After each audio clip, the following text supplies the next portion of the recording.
People develop their gender beliefs from the world that they observe around them. If they only see men in socially valued, prestigious positions, then they may regard women as less competent, less able in those domains. And for that reason, they may think of women's employment as risky. Well, I don't want to employ her, I don't know if she's any good. So people tend to stereotype women based on their observations of the world. So if we want to build support for women's employment and for women's decent work and to get women into management, to get women to become mechanics, for example, then we need to amplify exposure to women in those socially valued masculine domains. It's not about telling people sort of abstract gender sensitization discourse, yes, women can do it, if we don't provide evidence, if we don't provide proof that yes, women are equally competent.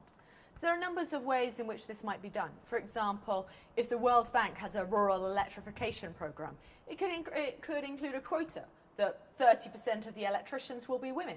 And then, in remote rural areas of Cambodia, such as where I've done my research, people would see women up a pole fixing the electrics. And then they would come to think, yes, women can do it too. I will support my own daughter to go to school to learn how to be an electrician. And then she can be providing for the family and supporting us all.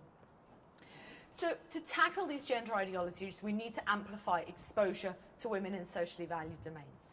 But then, even if women are in work, they're often concentrated in precarious, low-status, low-value work, and may even experience sexual harassment. And again, to tackle this, instead of raising awareness about sexual harassment or women's rights at work, instead we need to think about showing people that sexual harassment is not tolerated. So publicising instances where there's a court ruling with punitive damages for an employer, for example, or publicising instances where it's not tolerated, so that people believe that if they report it, then they'll be taken seriously. But the question is, who might women report to? If all the management and supervisors are men, then women will be reluctant to step forward. So instead, we need to increase support for women managers and women supervisors. And again, this can be done through gender quotas. And also television. Television is amazing insofar as it's broadcast through people's homes across the world, and people can become two things. Television soap operas showcasing women in socially valued domains can broaden people's horizons, so they come to think, oh yes, actually women can become managers, and that can be normalised through these weekly soap operas.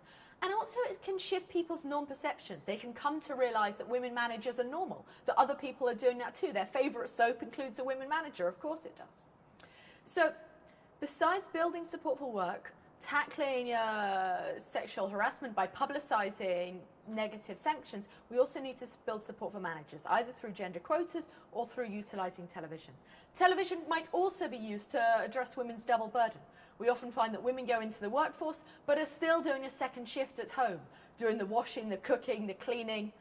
And so we need to redistribute care work, and also for the state to pick up some of that burden.